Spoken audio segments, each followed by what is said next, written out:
Hello friends, welcome to Next Gen GS. So we are discussing of Indian Constitution. So we are discussing about the Indian Constitution. So Indian Constitution के बारे में हम लोग discuss कर रहे थे। तो इससे पहले बहुत कुछ देख चुके हैं, लेकिन अभी हम लोग स्टार्ट किए fundamental rights articles 12 to fundamental rights, इसको कहते हैं मौलिक अधिकार। ठीक। ये 12 से लेकर 35 तक है भारत संविधान के भाग 3 के अंदर, पार्ट 3 में। तो इसमें हम लोगों ने 2 आर्टिकल्स देखे थे, और मेनली जो मेन है, एक पहला देखे थे आर्टिकल्स 12, मतलब डेफिनेशन ऑफ स्टेट, कौन कौन सा स्टेट है, क्योंकि आप राइट किससे मांगते हैं, स्टेट से मांगते हैं। तो तो हम लोग ये देखे थे कि भाई स्टेट पहले है क्या, स्टेट कौन है, किससे हम राइट्स मांगेंगे। यदि हमारा फंडामेंटल राइट्स जो है उसका वायलेशन होता है, तो हम किससे जाके, कौन वायलेट कर रहा है। तो स्टेट देखे थे, और 13 देखे थे, आर्टिकल 13 में ये देखे थे कि भाई कोई भी ऐसा कानून जो अगेंस्ट द फंडामेंटल राइट्स है, भाई कोई सा भी कानून, या तो कानून लेजिस्लेटर या मतलब एग्जीक्यूटिव या किसी भी तरीके का कोई ऐसा कानून बनता है, कोई एक्ट बनता है, कोई सर्कुलर आता है, यदि वो फंडामेंटल राइट्स के अगेंस्ट है तो वो नल एंड वाइड हो जाएगा, वो खत्म हो जाएगा। दिस इज देखे थे 13 में। तो आज हम लोग स्टार्ट कर रहे हैं मतलब राइट टू इक्वलिटी की जो बात है उसकी, उसको हम स्टार्ट करेंगे। ठीक है। आर्टिकल्स 14 में जो है वो समानता की बात करता है, समानता का बात करता है, समानता का अधिकार। ठीक। मतलब right to equality, right to equality, equality. So we are discussing about the right to equality. देखिए आर्टिकल 14 को जब देखते हैं तो इसमें ये कहा गया है कि भारत का जो स्टेट है, द स्टेट मतलब वो भारत के अंदर, राज्य क्षेत्र के अंदर किसी भी व्यक्ति को विधि के समक्ष, मतलब कोई भी व्यक्ति जो होगा वो इस स्टेट के अंदर उसे विधि मतलब इक्वलिटी, इसमें दो बात क्या है, equality before the law, equality before the law. दूसरा कॉन्सेप्ट है equal protection of law, equal protection of law. देखिए ये दोनों चीज को आपको समझना जरूरी है, टेक्निकलिटी यही है। इक्वलिटी बिफोर द लॉ मतलब क्या हो गया कि भाई ये मान लीजिए सोसाइटी है, इसमें इसमें जो जितना भी है सब है, जितना भी है। अच्छा सॉरी, पहले हम ये देखते हैं, ये equality before the law, this is the concept of British, ये ब्रिटिश का कॉन्सेप्ट है। विधि के समक्ष समता की जो बात की जाती है वो ब्रिटिश कॉन्सेप्ट है। Equal protection of law, it is a American concept. ठीक है, अमेरिकन कॉन्सेप्ट। तो इंडियन कॉन्स्टिट्यूशन में जब राइट टू इक्वलिटी की बात की जाती है तो इसमें ये दोनों की बात की जाती है, equality before the law and equal protection of the law. मतलब यदि आप देखेंगे तो फर्स्ट जो है जिसमें कहा जाता है कि विधि के इक्वलिटी बिफोर द लॉ, मतलब विधि के समक्ष समानता, इक्वलिटी बिफोर द लॉ। पहले इक्वलिटी बिफोर द लॉ होता क्या है, आज हम उसी पे आ रहे हैं। इक्वलिटी बिफोर द लॉ, इसमें होता क्या है कि जो भाई किसी भी व्यक्ति को, मतलब ये सोसाइटी है तो इसमें इक्वलिटी बिफोर द लॉ का मतलब ये हुआ कि इस सोसाइटी के अंदर किसी भी व्यक्ति के पास कोई प्रिविलेज राइट, मतलब कोई किसी भी तरीके का विशेष अधिकार नहीं होगा। मतलब जैसे मान लीजिए इस तीन को अलग राइट्स और इसको एक अलग राइट दे दिए, इसको मान लीजिए कि मतलब कोई ऐसा राइट्स दे दिए जो कि तीन के पास ये राइट्स नहीं है, तो किसी के पास कोई ऐसा विशेषाधिकार नहीं होगा। ठीक है, सबके पास इक्वल राइट्स राइट्स होंगे। ठीक। दूसरा मतलब जो देखो कि विधि के समक्ष दोनों इक्वलिट होगा। दूसरा जो इसमें कहा गया है, जो कोई भी साधारण विधि न्यायालय के तहत सभी व्यक्तियों के लिए समान व्यवहार मतलब किया जाएगा। मतलब आप यदि जाएंगे किसी कोर्ट के अंदर तो ये नहीं है कि जब भाई आपकी इकोनॉमिक कंडीशन बहुत स्ट्रांग है तो आपका ट्रीटमेंट अलग होगा, दूसरे का इकोनॉमिक कंडीशन कम है तो उसका ट्रीटमेंट अलग होगा। नहीं, there is no any kinds of privilege right given to any person. ठीक है, तो यहाँ पे कोई नहीं है कि इसको मतलब इसके ये he is economically stronger background, he belongs to from the economically stronger background, so we have given to privilege treatment, ठीक है, इस तरह का बात नहीं है। तो इसमें दो चीज कहा गया कि भाई इसमें इक्वलिटी बिफोर द लॉ मतलब इसमें कहा गया व्यक्ति के अंदर किसी भी तरीके का विशेषाधिकार है उसको खत्म करने की बात कहा गया, ठीक है। दूसरा जो कॉन्सेप्ट होता है, this is the concept of British concept है, ठीक, आर्टिकल 14 का, ठीक। यदि अमेरिकन कॉन्सेप्ट यदि देखोगे तो इसमें कहा गया है equal protection of law, equal protection of law कहा गया है, ठीक, ठीक। जो इक्वल प्रोटेक्शन ऑफ लॉ कहा गया है, इक्वल प्रोटेक्शन ऑफ लॉ, इसमें जो कहा गया है कि भाई मतलब विधि विधि के द्वारा जो किसी भी तरीका किसी में प्रिविलेज राइट्स है तो समान सिचुएशन के अंतर्गत मान लीजिए कि इस सोसाइटी के अंदर मान लीजिए किसी भी तरीके का किसी में प्रिविलेज राइट्स है, ठीक, तो लेकिन उसका जो ट्रीटमेंट होगा समान परिस्थितियों में एक इक्वल ट्रीटमेंट होगा। ये नहीं है कि जो भाई जो इसका राइट्स है अपना ठीक है उसकी जगह पे है, लेकिन ये भी गया और ये भी गया, ये भी गया ये भी गया, तो दोनों की इक्वल ही माना जाएगा, ट्रीटमेंट एक ही जैसा किया जाएगा, समझ गए। तो मतलब इसमें ये कहा गया है जो भाई जो न्याय जो होगा जस्टिस होगा, आपके पास क्या राइट्स है डजंट मैटर, लेकिन आपको आम आदमियों की तरह ही ट्रीट किया जाएगा। मान लीजिए कि आप बोलेंगे this is our customary rights, तो कस्टमरी राइट्स है जिसके अंदर हमें विशेषाधिकार है, ठीक, आपके पास विशेषाधिकार है तो उससे उसको लेना देना नहीं है, जस्टिस को उससे लेना देना नहीं है, आपके पास विशेषाधिकार है कि नहीं है उससे। आप यदि किसी भी मतलब सामान्य विधि, इस बात को आपको याद ध्यान रखना, सामान्य विधि का मतलब सिंपल लॉ के अंदर यदि आप जाते हैं तो आपका ट्रीटमेंट इक्वल होगा, सामान्य विधि। यहाँ पे हम लॉयर की तरह नहीं सोचना है, नहीं तो क्योंकि लॉयर कस्टमरी राइट्स आ जाता है तो फिर कस्टमरी उसको लीगल फील्ड में उसको मानना पड़ता है, उसके अकॉर्डिंग पे उसका ट्रीटमेंट होता है, वो उतना हम लॉ में नहीं जा रहे हैं, ठीक।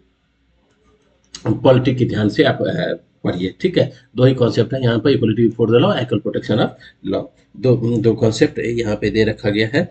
तो ये हमारे संविधान में आर्टिकल्स 14 की बात की जाती है, जो समानता का अधिकार का बात किया जाता है।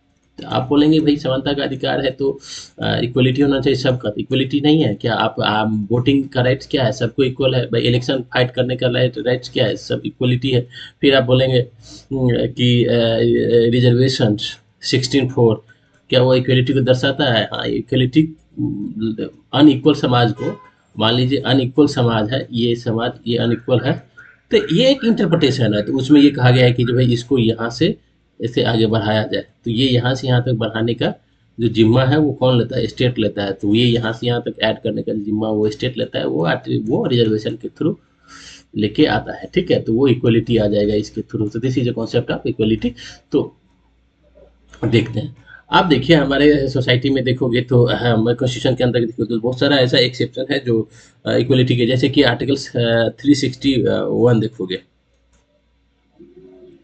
आर्टिकल 361 देखोगे तो उसमें जो प्रेसिडेंट होते हैं और जो गवर्नर होता है उसको बहुत सारा प्रिविलेज राइट रहता है। तो वो इक्वलिटी के अगेंस्ट नहीं है, क्योंकि वो उस पद पे है, तो जिस पद पे जिस पोस्ट पे है उस पोस्ट के लिए कुछ मतलब कुछ उसकी एसेंशियल एलिमेंट की जरूरत पड़ती है उस पोस्ट पे, तो वहाँ पे वो इक्वलिटी का वायलेशन नहीं है। 361 में, आर्टिकल 360, जिसमें क्या आ जाता है कि भाई गवर्नर को आप अरेस्ट नहीं कर सकते, प्रेसिडेंट को किसी भी क्रिमिनल चार्ज के अंदर उसको अरेस्ट नहीं कर सकते हैं। यदि भी किसी भी तरीका सिविल चार्ज आपको लगाना है, किसी भी सिविल ट्रायल करना है, तो उसके लिए आपको नोटिस देना पड़ेगा, पहले 2 महीने के पहले नोटिस देना पड़ेगा, वो भी पर्सनल किसी भी काम में, ठीक है। मान लीजिए क्योंकि पर्सनल कैपेसिटी में कुछ किए हैं तो आप सिविल का कोई मुकदमा करना चाहते हैं तो उसके लिए 2 महीने का नोटिस देना पड़ेगा, तब जाके आप कर सकते हैं।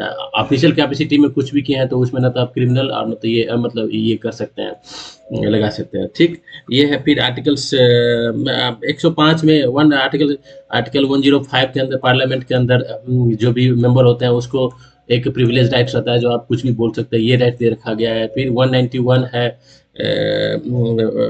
194 में दे रखा गया है। बहुत सारा यह प्रिविलेज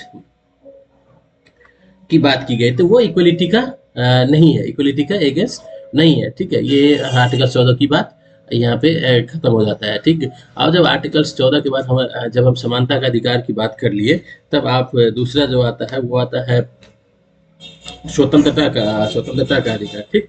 आर्टिकल्स 19 में आइए, पहले हम 15 20 16 छोड़ के चलते हैं। आर्टिकल्स 19 में आइए, वो स्वतंत्रता की बात की जाती है। स्वतंत्रता मतलब freedom, freedom, right to freedom. When we are discussing about the right to freedom, freedom मतलब क्या होगा? ये है सोसाइटी, इसके अंदर ये लोग हैं, इसकी फ्रीडम, फ्रीडम की बात किया जाए, फ्रीडम की बात की जाती है। जब इसको हम आर्टिकल 19 में देखेंगे तो बहुत सारे फ्रीडम को क्या क्या होता है इसको इंक्लूड किया गया है। क्या क्या होता है? जैसे भाई एक तो आपको freedom of speech, freedom of speech की बात की गई है। स्पीच मतलब आप कुछ भी बोल सकते हैं। फिर कुछ भी बोलने का माध्यम भी तो चाहिए। मैं कैसे बोल सकते हैं? लिख सकते हैं या बोल सकते हैं या प्रिंट कर सकते हैं। ठीक। ये आगे देखेंगे। तो फ्रीडम ऑफ स्पीच की बात करते हैं। दूसरा यदि देखोगे तो भाई मतलब कोई भी हम ऑर्गेनाइजेशन बनाने का, संघ संघ बनाने का, कोई भी है, संगम या संघ हो गया, हिंदी में देखोगे इसको, मतलब क्या हो गया? 5 आदमी मिलके चाहेंगे कि भाई एक ग्रुप बनाए, यहाँ पे मीटिंग करे, तो this is the right given. ये आपका फंडामेंटल राइट्स है। समझ गए? फिर यहाँ पे एक्सेप्शन आता है। मान लीजिए एक्सेप्शन क्या आता है? भाई यहाँ पे मान लो जो मान लीजिए कोई लॉ एंड ऑर्डर का प्रॉब्लम है, लॉ एंड ऑर्डर का प्रॉब्लम है, तो यहाँ पे 144 सीआरपीसी लगाएगा, मतलब जो आप यहाँ पे नहीं रह सकते हैं, तो फिर आपका यहाँ पे ये राइट्स बोलेंगे वायलेशन हो जाता है। नहीं, ये वायलेशन नहीं हो जाएगा, क्योंकि स्टेट का काम क्या है? लॉ एंड ऑर्डर को मेंटेन रखना। तो इस बेसिस पे स्टेट आपको वहाँ पे संघ बनाने का अधिकार को रोक सकता है किसी भी लिमिटेड पीरियड के लिए। समझ गए? तो स्टेट को ये राइट्स दिया गया है। बट इन जनरली मतलब आप जनरल सिचुएशन में आप संगम या संघ बना सकते हैं, कि पे मीटिंग कर सकते हैं। तो तीसरा यदि देखोगे तो भारतीय राज्य स्टेट के अंदर कहीं भी आप घूमने का अधिकार, भाई कहीं भी आप जाके घूम सकते हैं। इंडिया स्टेट के अंदर कहीं भी जाके आप घूम सकते हैं। ये आर्टिकल्स 19 में 19 का राइट्स है। ठीक है। और आप फिर बोलेंगे, यहाँ पे फिर एक्सेप्शन आ जाता है। एक्सेप्शन मैं आपको बताते चलता हूँ। एक्सेप्शन इन दिस सेंस, मान लीजिए कहीं भी घूमने का अधिकार मतलब क्या? आप इंडिया के अंदर कहीं भी जाके घूम सकते हैं। हाँ, घूमने का अधिकार है ही, कहीं भी जाके घूमो। लेकिन मान लो कि नॉर्थ ईस्ट है, तो यहाँ पे थोड़ा सा, जैसे कोई ट्रैवल बेल्ट है, तो वहाँ पे क्या स्टेट क्या लगा देता है? रिस्ट्रिक्शन लगा देता है। नॉर्थ ईस्ट में आप जाओगे तो आईएलपी लगा दे, इनर लाइन परमिट का रिस्ट्रिक्शन लगा देता है। क्योंकि भाई इस यहाँ के लोगों, ये है क्या है, एक सेंसिटिव रीजन है। सेंसिटिव किस पॉइंट ऑफ व्यू से? एक तो सिक्योरिटी के पॉइंट ऑफ व्यू से, दूसरा भाई वहाँ के जो लोग हैं उसका कल्चर है, वहाँ का उसका लोगों का कल्चर है, वहाँ का इन्वायरमेंट है। ठीक। इन्वायरमेंट है तो, और बहुत ज़्यादा वल्नरेबल एरिया है, तो यहाँ पे हम आवाज़ मतलब किसी को भी घूमने जाने का अधिकार नहीं दे सकते, क्योंकि यहाँ पे किसी भी तरीके का कॉन्स्पिरेसी होगा, किसी भी तरीके का प्रॉब्लम क्रिएट होगा, तो ये देश की सिक्योरिटी सॉवरेनिटी के लिए एक चैलेंज हो सकता है, तो इसीलिए नहीं दे सकता है। फिर मान लो कोई ऐसा जगह है, कोई ऐसा जगह जैसे कि मान लो कोई मतलब रेड लाइट एरिया है, तो वहाँ पर भी स्टेट आपको रोक लगा सकते हैं। भाई रेड लाइट एरिया क्या है? तो भाई नेगेटिव थिंग है ना, तो वहाँ पे यदि स्टेट आपको किसी को भी आने जाने का अधिकार दे देगा, तो उससे क्या होगा? सोसाइटी को हार्म करेगा, तो मे भी हो सकता हार्म करेगा। तो स्टेट का मेन कंट्रोल, मेन रिस्पॉन्सिबिलिटी क्या है? हाँ? स्टेट की सॉवरेनिटी एंड सिक्योरिटी, और वेलफेयर स्टेट बनाना। वेलफेयर स्टेट कैसे बनाएगा? वेलफेयर स्टेट बनाने के लिए तो भाई तुम सबसे पहले क्या करेगा? लोगों की तो अच्छे अच्छा मतलब लिविंग, मतलब अच्छा अच्छा सोशल सोसाइटी के अंदर वो रहे, इसीलिए स्टेट उसको हर एक कदम पे प्रोटेक्ट करेगा। फिर आप कहोगे भाई रेड लाइट एरिया को क्यों नहीं स्टेट बंद करता है? फिर इसका भी राइट आता है, भाई कोई रेड लाइट एरिया है तो फिर उसको लेजिस्लेशन के थ्रू बंद करे। इसका भी राइट आता है, राइट टू लाइफ आता है, या राइट टू मतलब क्या कह सकते हैं, बिजनेस, इस तरह का इसका भी राइट्स आता है। तो वो अलग कॉन्सेप्ट है। उसको जुडिशरी की तरह या लॉयर की तरह नहीं सोचना अभी इतना है। अभी पॉलिटिकल पॉइंट ऑफ व्यू से आप देखो तो यहाँ पे स्टेट रोक सकता है। तो लेकिन आप इन जनरल क्या कर सकते हो? आप देश के अंदर कहीं भी घूम सकते हो, कहीं भी जा सकते हो। तो ये है आपका जो 6 राइट दे रखे गए हैं आर्टिकल्स 19 के अंदर। 6 राइट दे रखेंगे, तो हम 3 देख लिए। चौथा में देखोगे नहीं नहीं 3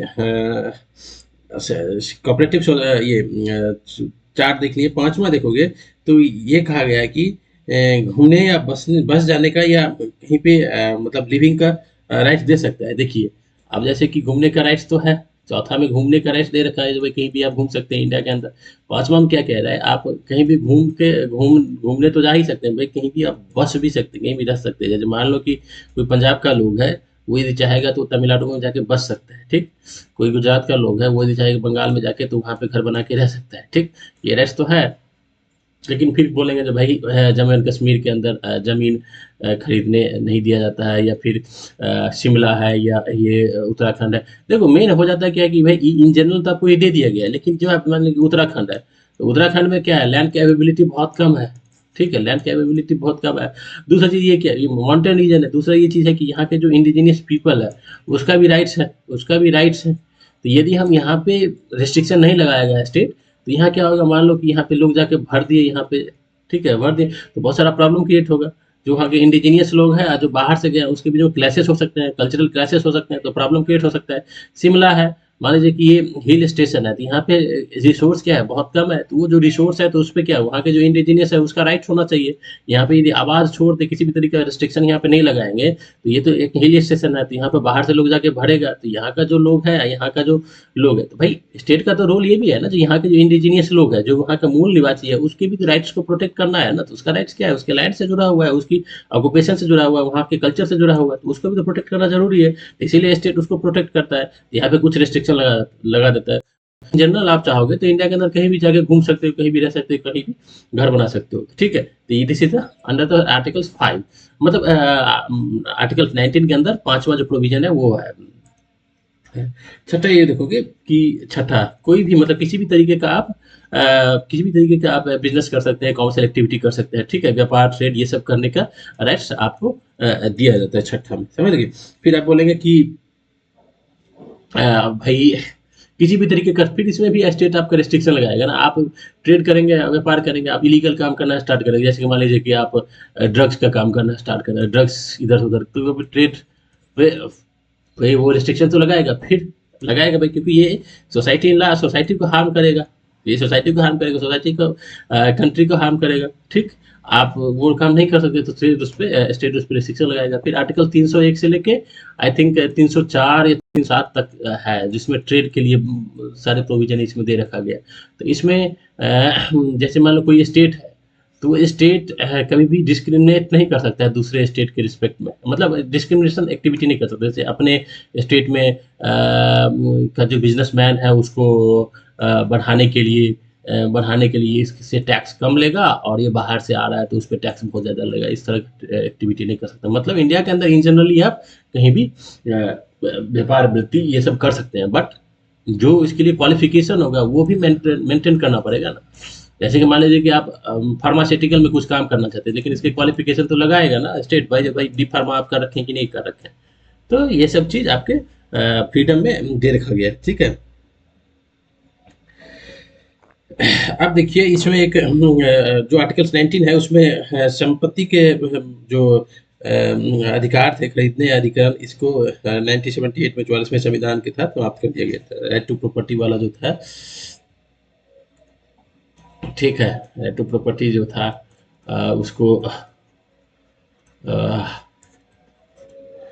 अच्छे में था, लेकिन संपत्ति के अधिकार को खरीदने, अधिग्रहण करने या बेच देने के अधिकार को 1978 में 44वें संविधान संशोधन के अंदर उसको खत्म कर दिया गया था, ठीक है।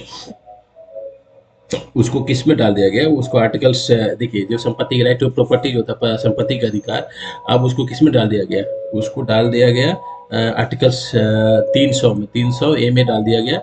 ये आर्टिकल 300 ए में डाल दिया गया। तो ये क्या आपका राइट्स खत्म हो गया? नहीं, ये क्या है आपका, it's a legal rights, it's a legal rights, legal rights, it's not a fundamental rights. देखिए फंडामेंटल राइट्स और लीगल राइट्स में बहुत डिफरेंसेस होता है। लीगल राइट्स क्या हो गया, तो आपके ये भी कॉन्स्टिट्यूशन से ही मिलता है, ये कॉन्स्टिट्यूशन से ही मिलता है, लेकिन जो फंडामेंटल राइट्स है वो आपको आर्टिकल 12 से 35 के बीच में है। तो जो 12 से 35 के बीच में नहीं लाई करेगा, this is not fundamental rights, fundamental rights नहीं है। आप फिर देखोगे फंडामेंटल राइट्स क्या लिमिटेड है, एग्जॉस्टिव नहीं। फंडामेंटल राइट्स जो होता है वो time to time supreme court क्या करता है, जो आपका जुडिशरी है वो उसको क्या करता है, इंटरप्रेट करता है। जैसे राइट टू प्राइवेसी, उसको इंटरप्रेट करके लेके आया, समझ गए, इंटरप्रेट करके लेके आया। तो फंडामेंटल राइट्स एग्जॉस्टिव मतलब वो नहीं है, वो उसमें ऐड हो सकता है। तो आर्टिकल 300 में डाल दिया गया, तो इसका मतलब ये आपका फंडामेंटल राइट्स के दायरे से हट गया। इट मीन्स क्या हो गया, जो स्टेट के पास जो है, मतलब पार्लियामेंट के पास और इवन स्टेट लेजिस्लेटर के पास ये है बहुत सारा राइट्स दे दिया गया है। मतलब आप जो लेजिस्लेटर है वो बहुत सारा इसमें अमेंड कर सकता है, फंडामेंटल मतलब राइट टू प्रॉपर्टी के अंदर बहुत सारा अमेंड कर सकता है, बहुत सारा कानून बना सकता है। अब उसको आप, मेरा फंडामेंटल राइट्स का वायलेशन हुआ है तो उसके अंदर आप नहीं जा सकते हैं, ठीक। 32 के आर्टिकल 32 में जो रेमेडीज देखे उसके अंदर आप नहीं जा सकते हैं, आर्टिकल 226 में जा सकते हैं। 226 जो आता है जिसमें कि हाईकोर्ट के पास में राइट्स है क्या, मतलब हाईकोर्ट के थ्रू आप रिट फाइल करते हैं, तो हाईकोर्ट में जो रिट फाइल करते हैं उसमें दो तरीके के होते हैं, एक तो आपका फंडामेंटल राइट्स का वायलेशन और अदर राइट्स का यदि वायलेशन होता है तब भी जाके आप इसमें रिट फाइल करते हैं। लेकिन हाईकोर्ट का डिस्क्रिशनरी ये है कि भाई हाईकोर्ट सुनना भी चाहे नहीं भी सुनना चाहे नहीं भी सुनेगा, लेकिन सुप्रीम कोर्ट में 32 में जाता है जिसमें केवल फंडामेंटल राइट्स का वायलेशन जब होता है तब आप जाके लेके जाते हैं। तो इट मीन्स क्या हो गया, जो राइट टू प्रॉपर्टी है वो फंडामेंटल राइट्स नहीं है, वो सिर्फ लीगल राइट्स है। लीगल राइट्स का मतलब क्या हो गया, जो आपका लेजिस्लेटर है उसके पास में बहुत सारा पावर आ गया कि वो आप उसमें कानून, बहुत सारे कानून बना सकता है। आप उसको आपका मौलिक अधिकार के वायलेशन पे आप जाके कोर्ट में नहीं जा सकते हैं, समझ गए। तो दिस इज ये क्यों दिया गया, हमें क्वेश्चन ये उठता है ये क्यों दिया गया। देखिए मेन चीज है क्या, इंडिया के अंदर क्या था, प्रॉपर्टी को लेकर इनइक्वालिटी, इंडिया के अंदर इनइक्वालिटी बहुत है। इनइक्वालिटी इन द सेंस ये है कि जो भाई जो लैंड है या प्रॉपर्टी है उसका कंट्रोल बहुत 1 से 5% लोग मैक्सिमम कंट्रोल करते हैं, ठीक। तो मैक्सिमम लोगों के पास कुछ नहीं है, हाँ?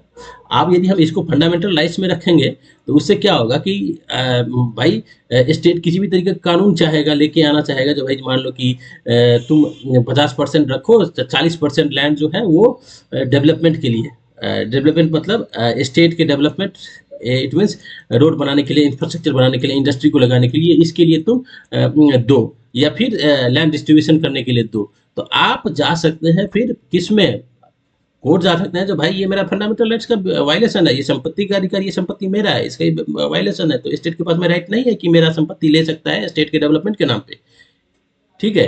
ये आप जा सकते थे, लेकिन जब इसको फंडामेंटल राइट्स से हटा देगा, इसको लीगल राइट्स में लेके आ जाएगा, तो इसका मतलब क्या हो गया कि भाई स्टेट जो है वो वैलिड ग्राउंड देकर आपकी संपत्ति को लेना चाहे तो ले सकता है संपत्ति को लेना चाहे तो ले सकता है, बट ये वैलिड ग्राउंड के साथ, ये भी नहीं है कि जो भाई स्टेट चाहेगा मनमाना कर दे, नहीं, ये नहीं हो सकता। वैलिड ग्राउंड के, क्योंकि ये भी आपका लीगल राइट्स है। वैलिड ग्राउंड देकर, valid ground in the sense क्या, जैसे कि मैं सोसाइटी के अंदर इक्वलिटी लेके आना चाहते हैं, इक्वलिटी किस में आता है, फंडामेंटल राइट्स में,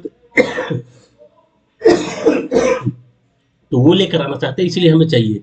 जैसे कि मान लो कि आर्मी का मूवमेंट के लिए हमें रोड बनाने की जरूरत है, तो वहाँ पे लैंड की जरूरत है, तो हमें वो एसेंशियल में आता है, तो इसीलिए हमें चाहिए। तो मतलब वैलिड ग्राउंड देकर स्टेट वो कर सकता है, तो this is a part of the legal right, समझ गए। तो उसको हटा दिया गया फंडामेंटल राइट से, उसको इसमें डाल दिया गया, समझ गए। तो अब जब हम लेके आते हैं सेकेंड, ये आर्टिकल 90 जब हम पढ़ रहे थे, स्वतंत्रता का अधिकार जब पढ़ रहे थे, अब देखिए वाक मतलब फर्स्ट है freedom of speech and expression, जो है फ्रीडम ऑफ स्पीच जब कितना दे रखा है आर्टिकल 90 के अंदर, कितने हैं इंग्रेडिएंट्स है, 7 था, एक हटा दिया गया, अब 6 बचा है, 6 बचा है, और उस 6 में से फर्स्ट क्या है,